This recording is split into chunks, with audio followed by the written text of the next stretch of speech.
So now we are ready to put together the decadently delicious and nourishing blueberry cacao tart. So as I mentioned before, I made the tartlets in advance. I used these small tartlets. The crust is a raw crust. It's a mixture of almonds and walnuts and dates, some raw cacao powder, and some sea salt. I blended it all together in my food processor till it was smooth and pushed it into the tart pan. Notice that I lined the tart pan with wax paper just to make it easier to get out later on. The pan itself is greased with some coconut oil. Okay. And so I made the little tarts in advance, and they just sat in the refrigerator so they kind of hardened and came together. In the bottom of the tart, of each tart, is a raw chocolate ganache, which I easily made on the stove. It is just some melted coconut oil, some raw cacao powder, and some maple syrup for sweetness. And just blend it all together.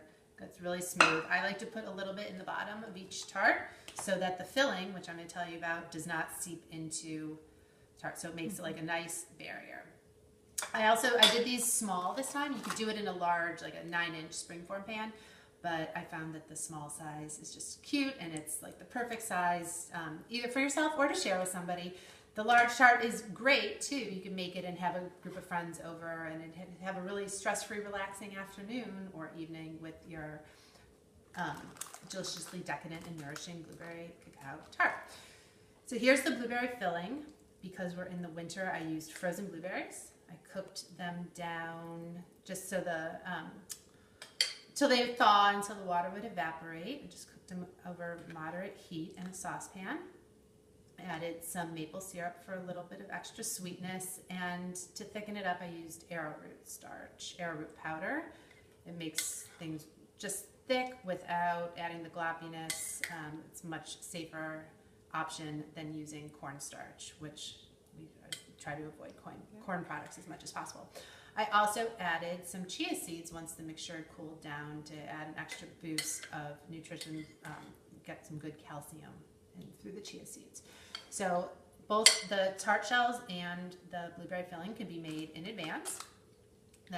So I have the tart shell with a little bit of the ganache on the bottom. I'm just going to put some of the blueberry filling into the tart shell. I'll just do 2 of them right now, so we have something to end our crafts on. Just put a little bit in, smooth it out. I'm just going to drizzle some of the ganache over the top. If you wanted to, you could put this back in the refrigerator for the ganache to harden, but no need. Okay. You don't really need to, because it's delicious as is. One thing I don't have here is a plate. I do have a plate. Just going to combine things. I'm going to take this out of the shell carefully. Remove the springform. Remove the paper. Carefully transfer. Carefully. I'm going to get a spatula.